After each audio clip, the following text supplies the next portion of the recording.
Bismillahirrohmanirrohim. Assalamualaikum warahmatullahi wabarakatuh. Baiklah, pada kesempatan kali ini saya akan mempresentasikan makalah dari kelompok saya dengan judul konsep akidah Islamiyah.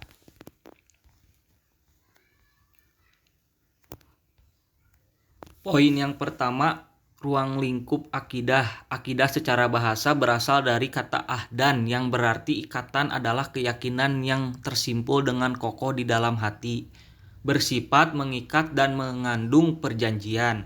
Secara istilah adalah keyakinan atas sesuatu.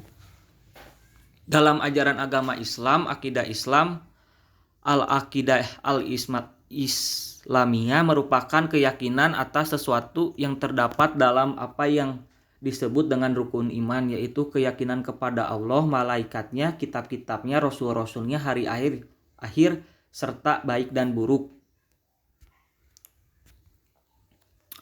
Ulama telah membagi ruang lingkup akidah ke dalam 4 pembahasan, yaitu 1. Ilahiyat, 2. Nubuat, 3. Ruhaniyat, 4. Sam'iyat. Tujuan mempelajari akidah Islamiyah untuk mengetahui petunjuk hidup yang benar dan dapat membedakan mana yang benar dan mana yang salah, sehingga hidup untuk mencari keridhaan Allah, dapat meningkatkan ibadah kepada Allah, dapat membersihkan akal dan pikiran untuk ketenangan jiwa, dapat mengikuti para rasul akan tujuan dan perbuatannya, dapat beramal baik hanya karena Allah, mengharapkan kebahagiaan dunia dan akhirat.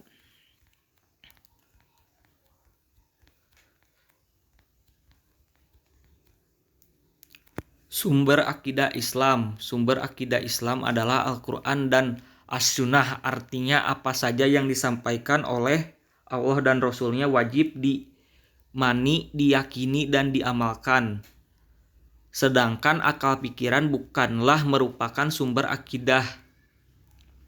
Dan kami turunkan kepadamu Alkitab Al-Quran sebagai penjelas atas segala sesuatu, petunjuk serta rahmat dan kabar gembira bagi orang-orang yang berserah diri. Fungsi akidah Islam sebagai pondasi untuk mendirikan bangunan Islam merupakan awal dari akhlak yang mulia. Jika seorang memiliki akidah yang kuat, pasti akan melaksanakan ibadah dengan tertib dan bermuamalat dengan baik. Semua ibadah yang kita laksanakan, jika tanpa ada landasan akidah, maka ibadah kita tersebut tidak akan diterima. Dasar-dasar akidah Islamiyah. Yang pertama, iman kepada Allah. Rukun iman adalah mempercayai dan meyakini dengan sepenuh hati bahwa Allah itu ada wujud. Artinya setiap muslim wajib mempercayainya walaupun belum pernah melihat wujudnya, mendengar suaranya, dan bahkan menyentuhnya. Mengetahui akan sifat-sifat Allah yang wajib dan mustahil. Paling tinggi iman yaitu mengucap 2 kalimat syahadat, dan paling terendahnya iman yaitu mempunyai rasa malu.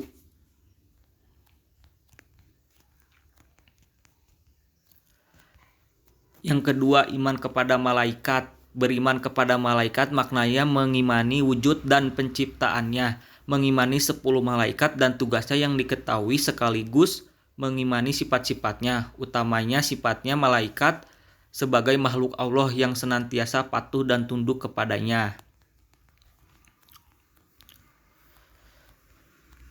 Ketiga, iman kepada kitab suci. Iman kepada kitab-kitab Allah artinya percaya dan meyakini bahwa Allah mempunyai kitab yang telah diturunkan kepada para rasulnya agar menjadi pedoman hidup bagi umatnya.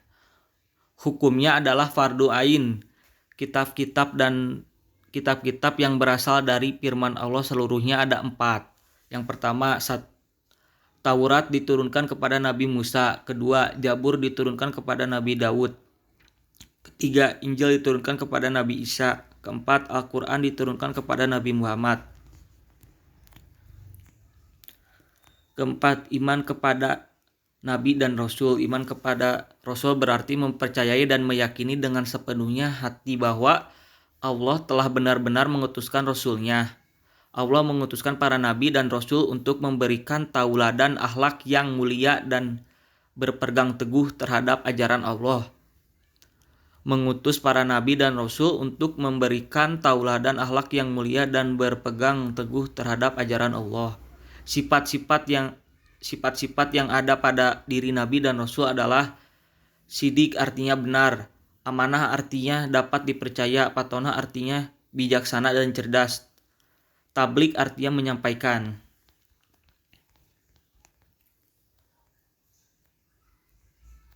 Kelima, iman kepada hari akhir. Iman kepada hari akhir atau hari kiamat adalah meyakini dan mempercayai bahwa hari itu pasti akan datang. Pada hari itu alam semesta beserta seluruh isinya akan hancur dan manusia akan dibangkitkan dari alam barzah, alam kubur dan alam mahsyar, alam hisabah, hari pembalasan yang akan menentukan manusia masuk ke dalam surga atau nerakanya Allah, yang dimana manusia akan mengalami kesudahan dan dimintai pertanggungjawabannya. 6. Iman kepada qada dan qadar. Iman kepada qada dan qadar artinya percaya dan yakin dengan sepenuh hati bahwa Allah telah menentukan tentang segala sesuatu yang akan terjadi kepada makhluknya. Meskipun begitu, manusia tetap harus berusaha dan berikhtiar dalam mencapai sesuatu. Menurut istilah qada adalah ketetapan Allah sejak sebelumnya penciptanya alam semesta zaman azali sesuai dengan iradanya tentang segala sesuatu berkenaan dengan makhluk. Sedangkan qada adalah kejadian sesuatu ciptaan yang sesuai dengan penetapan atau perwujudan ketetapan Allah. Lebih singkatnya, qada adalah rencana dan qadar adalah perwujudan atau kenyataan yang hubungan keduanya tak mungkin dipisahkan. Para ulama membagi takdir menjadi dua macam, yakni 1. Takdir mu'allaq adalah takdir yang berkaitan dengan ikhtiar atau usaha manusia, misalnya orang miskin berubah menjadi kaya atas kerja kerasnya. 2. Takdir mubram adalah takdir terjadi pada diri manusia dan tidak dapat dirubah, misalnya kematian, kelahiran, dan jenis kelamin. Pengaruh akidah Islamiyah itu antara lain sebagai berikut. Masyarakat tauhid itu beriman kepada Tuhan yang Maha Satu, Rabbun Wahid, beriman kepada agama yang satu, Dinun Wahid, dan tunduk kepada peraturan yang satu, Nizhamun Wahid. Dalam masyarakat tauhid akan terbentuk sesuatu masyarakat yang saling menyempurnakan dan saling menanggung.